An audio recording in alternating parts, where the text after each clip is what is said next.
E o que dizer da falácia do relativismo ético? A análise das falácias formais e informais podem ser encontradas numa obra aristotélica que se propôs a refutar os sofistas e o pensamento falacioso, ilustrado como que consistindo no encobrimento de uma incorreção lógica por trás de uma argumentação. Arthur Holmes, ele vai analisar a identificação, a redutibilidade entre ética e questões ou a perspectiva cultural, simplesmente.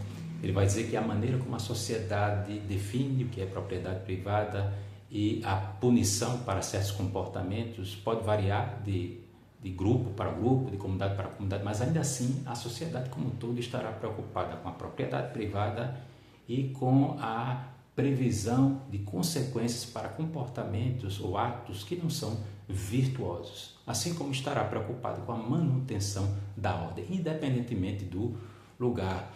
C.S. Lewis, ele já se questionou e até usou isso como uma argumentação contra a existência de um Criador bom e todo-poderoso, a ideia de crueldade e injustiça presentes no universo, mas depois ele se corrigiu ao refletir: de onde eu tirei a ideia de justiça e de justiça? Como é que eu sei que uma linha está torta ou é torta?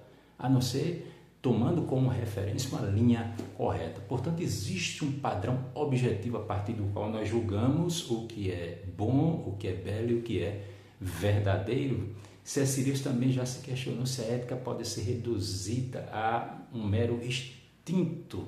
Por exemplo, diante da possibilidade, da hipótese de alguém clamar por socorro numa situação de perigo, de imediato um senso gregário, um impulso em nome do senso gregário pode aflorar ali em você e, ao mesmo tempo, um outro impulso concorrer, que seria o da autopreservação. Mas ainda uma terceira opção precisaríamos considerar, que não vai se confundir com os primeiros dois impulsos, que é avaliar como correto socorrer aquela pessoa. Então, o cristianismo ele se preocupa com a ética, com o sumo bem, diferentemente do que a tradição filosófica propôs. Por exemplo, Aristóteles ele vai falar do primado da motivação para a prática da virtude. Kant vai falar do primado do dever.